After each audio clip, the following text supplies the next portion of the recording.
Oh, I forgot about that one. Well, I think I told you. Yeah, as much as us Americans can. You guys talk really quiet. We're loud. Well, mainly you.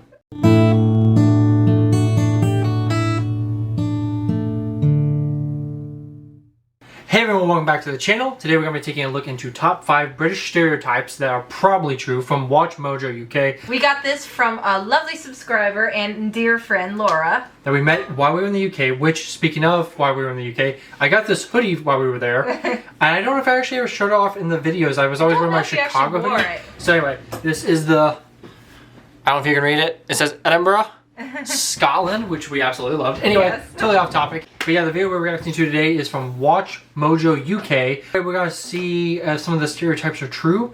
I feel like at this point we might know some of them. And the one that really sticks out to me, there's two that stick out to me that I know. Other countries say that are, like, they're not really true, but it's the teeth. Oh. Which... That one I didn't know. Yeah, I didn't notice at all. And then the food. Being bad? Yeah, which I wouldn't say the British food is bad, but it doesn't look the best in pictures. No, I wouldn't even say that. Some of it I thought looked good. To me, the only difference was it was maybe a tad bland, like less salt, because we do over salt our food. We just over season our food. So yes, as the American, whatever, I get that. But no, I just mean some of the pictures, like the stated English breakfast doesn't look amazing. Speaking of stereotypes, though, there is another stereotype that's kind of there.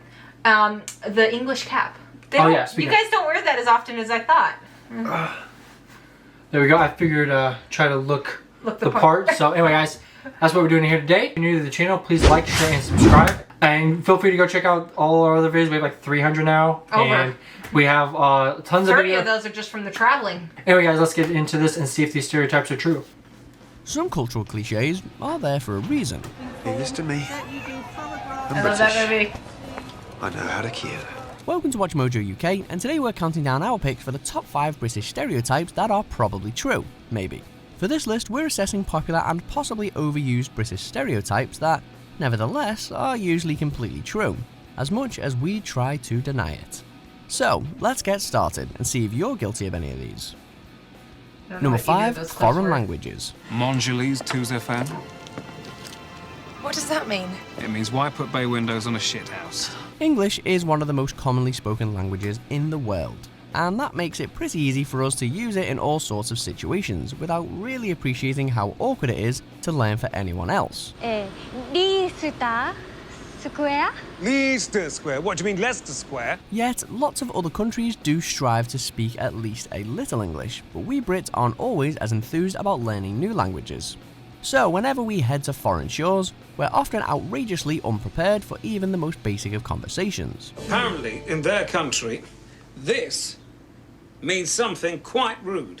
So we had to get out of the restaurant pretty sharpish. The Brits abroad stereotype. Who is that actor? I've seen him in something. He is in the IT crowd. I was thinking he was the crazy boss, right? Yes, he was. Yeah, he was one of the crazy bosses. I don't think he was the one, but okay. He wasn't the first one, but he was like the second. I'll have to look him up later because I know he was hilarious. Yeah, obviously he's in a different show. I was trying to think, like, that's not from IT crowd. The Brits abroad stereotype isn't always fair, but there can be a tendency to slowly shout disjointed but otherwise unchanged English at any non-English speaker. FYI, it's not helping anyone. Number 4, ramp. Okay, so yeah, when it comes to I feel like America's probably more closed off on language than English. I would say so in some ways. Because England is still, England again is like a smaller country. But it's like a gateway to so many other countries that speak different languages. It's like more culturally diverse, I feel like, because it's smaller. To an extent, yeah. Well, I feel like America is a melting pot. It's been known to be that way. Yeah, so there are a lot of languages here, but for the most part, it's very uncommon to find other languages, unless it's Spanish, obviously. Yeah, but we're so widespread that unless you live in the cities, you don't get that. Yeah. Almost everyone that lives here, though, can speak English or some English. Yeah. Like, very rarely do we run into people that can't speak English. No, at least exclusively can't. Yeah, because and another thing is I don't know about England. You guys can correct me if I'm wrong on this, but I know over here like foreign language is not near as promoted as I feel like it should be. No. Like a lot of people do take some Spanish or French in high school, but then they immediately forget it. Yeah. And they never use it, and I don't even know how good it really is, honestly. It's very rare to find someone who's duolingual. Yeah, which is a huge, I feel like, setback. Again, I only can speak English. I kind of regret not, like, growing up in my formative years or whatever, not having a second language, because that's, I've heard, is way easier to learn younger. I am wanting to learn another language, but I just feel like so many people over here don't. Yeah. Number 4, rampant sarcasm. I see the past, the present, true. and the future. Tough gig. Stop being sarcastic. The Brits are known for their quick wit, wisecracks, and just generally being a bloody funny bunch. And if there's one thing we're especially associated with, it is sarcasm. Glorious, relentless sarcasm. A little more. Would you prefer to drink it straight from the bottle? It's arguably not only a trait of British people, but you'll definitely hear it coming from us more than most. In fact, visitors to the UK often seem to suspect it in every other sentence we say. It's probably closely linked to the stiff upper lip stereotype, with sarcasm enabling us to make light of a bad situation, turning trying times into something to smile about. That doesn't make it any easier to detect though. Maybe if everyone who'd ever been close to you had died, you'd be sarcastic too. Yes, that makes sense. Number 3. Actually, I have heard that. Yeah, like that's why British comedy is so good. Just because they like take the piss out of each other. Yeah. Number 3, pub pride. Go to the Winchester, I nice forgot about pint, and wait for all this to blow over. You might think that British people drink a lot, though that's not necessarily true. But what probably is true is that we really like hanging out in pubs. And who can blame us? Because you'll never truly understand the ups, downs and day-to-day delights of community spirit until you've stopped in at a proper local public house. Yeah. One where you know the landlord, you've got your own favourite table, you can watch a game, meet your friends and generally chew the fat with other regulars. These places become a home from home, and everyone has their favourite, from the dog and duck to the ever-reliable red lion. On your lager, please, Mary. Right, you are, my love. Number 2. Yeah, I'm trying to figure, I think it's like 56,000 pubs or something crazy. I think just like in that. England. So yeah, and we saw so many. We went through several. We went to a couple. Yeah, what was it like when we were in York and our friends were showing us around? Like we went to 3 or 4 pubs in just a day. one day. Yeah, so it was like okay. We got a drink at each one. It's fun though. much. I like the atmosphere, so I totally get it. It's a good place to just kind of chill. Well, I think I totally get it. Yeah, as much as us Americans can. 2. Polite conversation. I do enjoy these chats in the morning.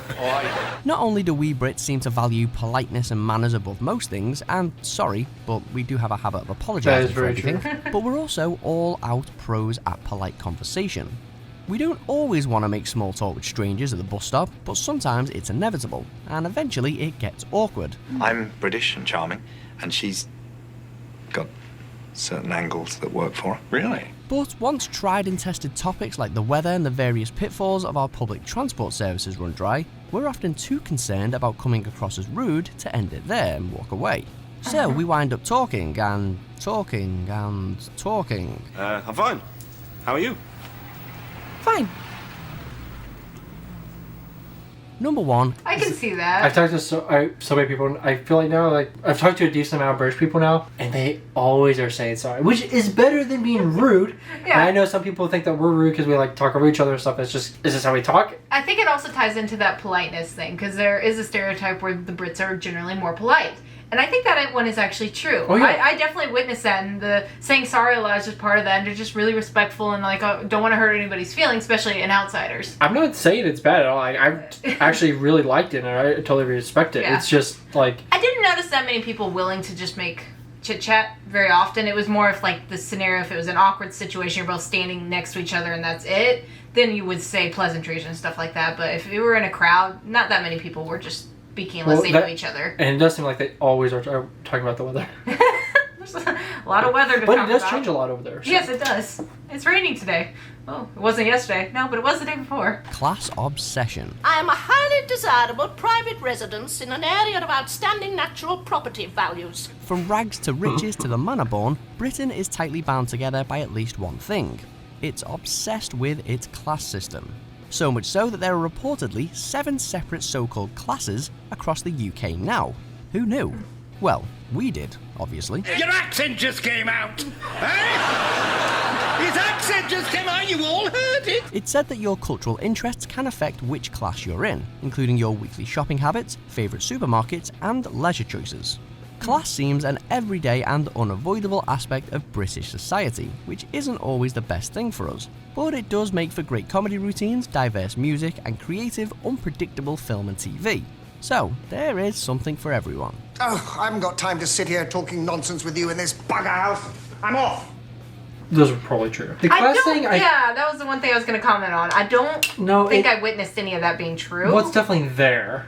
I guess, but I didn't really notice it that much. I mean, we went to the Queen's Jubilee, so there obviously seemed a different class within the royalty, and those who actually got to go to the actual Trooping of the Color seemed a bit higher class, but maybe it's just because there was a dress code. But no, I have heard people, I don't know what it is like now, so guys, let us know if it's still as prevalent as it used to be. But it definitely used to be very much a very classist society. Yes. But I feel like most societies are in some ways class, even if it is just between rich and poor. That's more what our country, I think, is. It's more like, oh, you're rich, you're wealthy, or you're just poor. No, we have our like really poor, what we would like mobile home, trailer trash. I guess, yeah. I mean, that might sound harsh, big trailer trash, whatever. Yeah. I guess our class system isn't so much based off family, unless your family was like, right at the beginning, it comes back down to wealth. Yeah. We're not like, oh, or, so-and-so's family was I don't know what I'm saying. But yeah, our class system would definitely it comes down to wealth. Anyway guys, thanks so much for watching, and let us know down if you agree with these stereotypes, and also let us know if there's another stereotype of the Brits that we're not thinking of and wasn't covered in this video. I did think of one. Now I remember I heard of it like right before we went on our trip, but I had never heard of it before that. But you guys have a stereotype that, I don't know if it's so much as a stereotype for you, but it's a stereotype for us Americans that we talk really loud. And I realized going over there, you guys talk really quiet. So I don't know if that's kind of a correlation as a stereotype that is actually true. But I don't know. But I did witness that. I don't know if that's unique to the Brits though. I think that's more, most other countries aren't near as loud.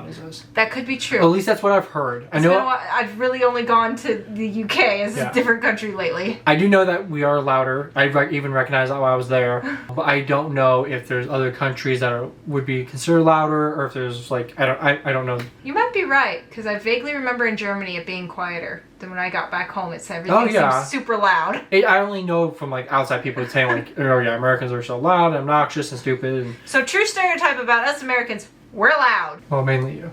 Anyway, guys, thanks so much for watching. Let us know down in the comments below. It's good to be back. Have a great day. And top of the morning to you. With that hat, you have to say something like that, I feel. Nope. Anyway, guys, catch you guys in the next one. Cheers.